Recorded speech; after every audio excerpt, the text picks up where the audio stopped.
皆さんごきげんよう、上川薫です。今回取り上げる話題は、中東情勢、シリアの内戦について取り上げます。近年動きがあまりなかったシリア情勢ですが、周辺状況の大きな変化に伴って、今、反政府軍の動きが活発化しています。前回の動画においては、シリア第2の都市アレッポにおいて、反政府軍が本格的な攻勢を行うことにより、政府軍が逃げ散った。それに伴ってアレッポはおそらく完全な制圧下に落ちたと言われています。今回は引き続き混乱状態が続いている中で、情勢がどのように移り変わっているかについて取り上げていきます。まずは地図をご覧ください。シリア北部アレッポが反政府軍の攻勢にあって陥落しました。現在、反政府軍はアレッポからその南ハマへと進軍し、この地点において政府軍との本格的な戦いが起こったようです。首都ダマスカスまではまだ遠く、今すぐ政権が倒れるといった状態ではありません。今後どのように戦況が移り変わるかについて注意深く見ていく必要があるでしょう。なお、反政府側の武装組織というものは複数あり、一つではありません。今回アレッポを落とした主力となったのが HTS で、その他にも自由シリア軍、その様々な分かれ方といったものも、クルド系の人たちもいれば、トルコからの支援を受けている人たちもいるなど、複雑に分かれています。そのあたり詳しいことが知りたい方は、中東情勢関連のチャンネルを見ると良いでしょう。一方で政府側の方は、アサド政権軍が正規軍として存在しており、これを強力に後押ししているのがロシア軍。ロシア軍はシリア各地の基地などに航空戦力を提供しており、これまでは対空兵器を持たない反政府軍を強力に押さえつけてきました。そしてこの地域に勢力を拡大しているイランもまたシリア国内及び隣国のレバノンなどにいる民兵を中心としてアサド政権を支えていました。またこれら政府反政府という枠組みの外においては IS の残党も未だに勢力圏が残っているそうです。ちなみにいくつもの勢力が反政府側の組織としてあるために戦況マップを見ると紹介がちょっと難しいなと思い、詳細については省略しています。こちらの地図では赤色に塗られている部分が政府軍の制圧している地域、その他やや黄色と緑の部分については反政府系の組織、そして戦闘地域については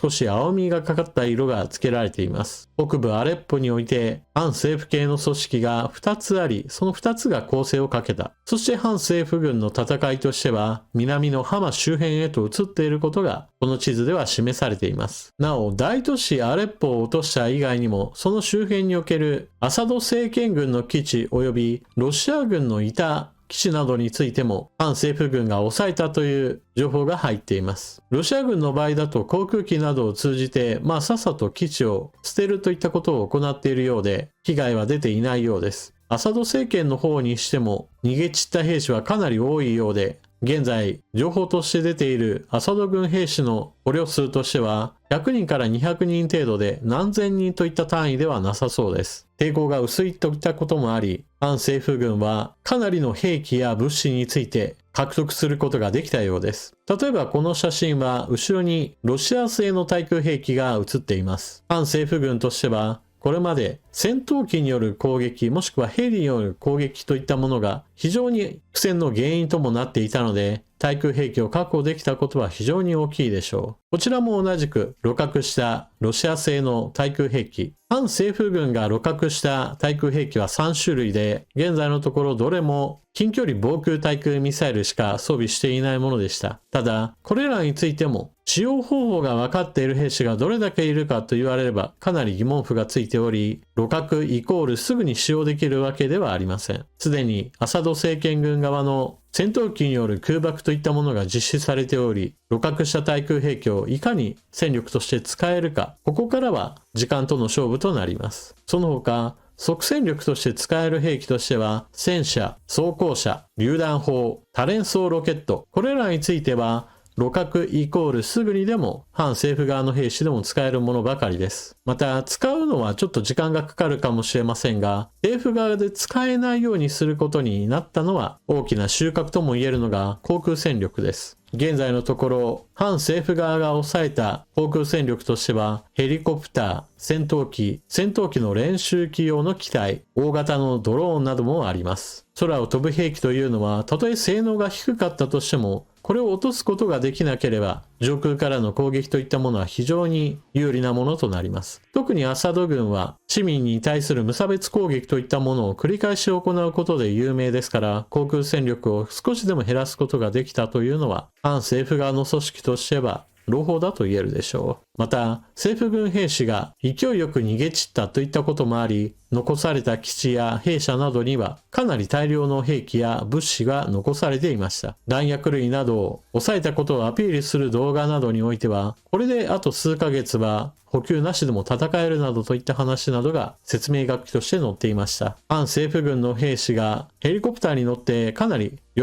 んでいるようですが、これを使える人員がいるかといったところが反政府側の新たな悩みとなっているようです。中東情勢を語るときに非常に厄介なのが、フェイクニュースというものがもうとにかくすごい量で、実際どれが正しいことなのかについては、相当時間が経ってからではないと検証できないといった問題があります。例えば今回のシリア情勢についてのニュースでも、シリア政府軍高官の中でクーデターを起こした人物がいて、政府中枢で暴れ回っているという話も出ました。この件に関してはどうやらフェイクニュースだったのではないかという話が出ています。ただし、ダマスカスにおいて反政府軍と呼応する形で破壊工作に出た兵士もしくは破壊工作員がいたであろうといった話についてはかなり信憑性が高いと言われています。また同様にしてシリア政府軍の中で基地ごともしくは部隊ごと反政府側に寝返ったといったような話も出ていますが、これについても本当かどうかは詳細は不明です。しかし、そのような話が出て信じる人が出るぐらいには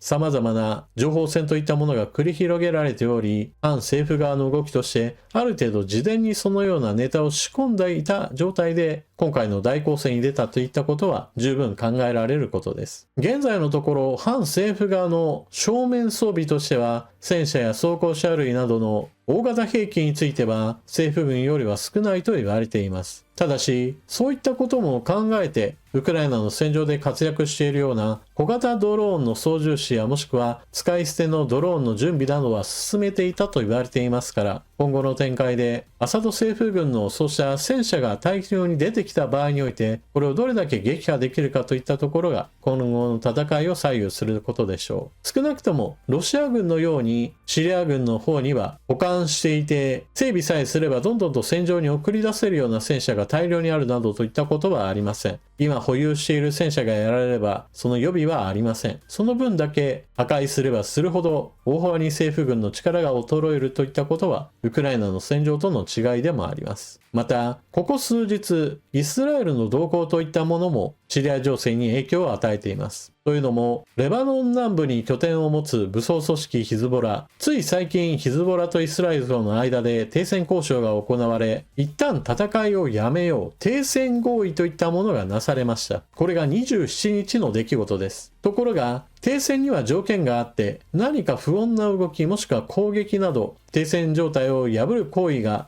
ヒズボラ側にあった場合においては、砲撃は行うとイスラエルは事前予告を行っていました。そして実際にヒズボラ側に合意条件を破るような動きがあったとして、イスラエルは停戦合意があった後も連日のようにヒズボラに対する攻撃を加え続けています。ヒズボラはイランにとっては下部組織にあたるような武装勢力で、イスラエルとの戦いといったものが長引けば長引くほどシリアに対する支援を送ることはできません。イスラエルとしては別にシリア情勢に対する支援として攻撃を行っているわけではないようですが、現在のイスラエル軍の動きというものはシリア情勢に対する影響といったものは確実にあるでしょう。現在ロシアはアサド政権を支えるために何としてでも政府軍を支援したいと声明は出しています。しかし、現在のウクライナの戦場のことを考えると、地上軍については送る余裕は全くありません。おそらく送るにしても、戦闘機をいくらか派遣するといったことが限界でしょう。だからこそ今回の動画でも何度も触れたように、反政府側で対空兵器を鹵獲したということが非常に重要なキーワードとなるわけです。撃墜される恐れがないと思っていたからこそ、これまでは一方的な攻撃ができていたわけで、この後一機でもロシア軍の戦闘機が撃墜されることが発生すれば、純粋に地上戦での殴り合いといったところでの勝負が決まるわけです。ちなみに今回の反政府軍の動きを最も支援もしくは容認している国としてはトルコの名前が挙がります。ロシアの友好国を一つでも削りたいウクライナも影響は与えたいでしょうが、実際のところ自国での戦いが忙しすぎて反政府軍の支援は非常に小さいものでしょう。それよりももっともっと強くこの地域での影響力を高めたいトルコは反政府側への支援を惜しみなく行っていると言われています。ただしそれはシリア北部での話だけで、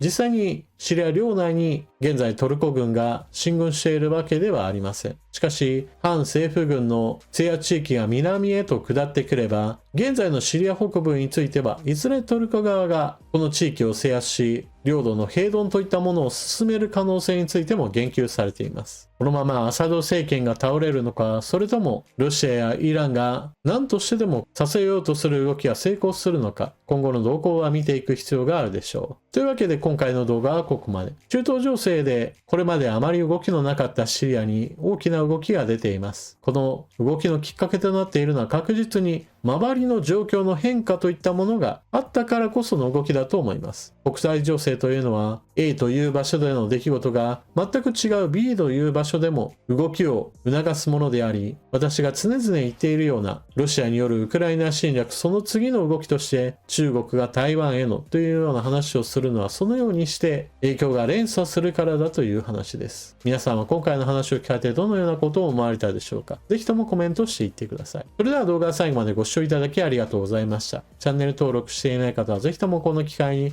チャンネル登録よろしくお願いします。それでは次の動画でまたお目にかかりましょう。またね。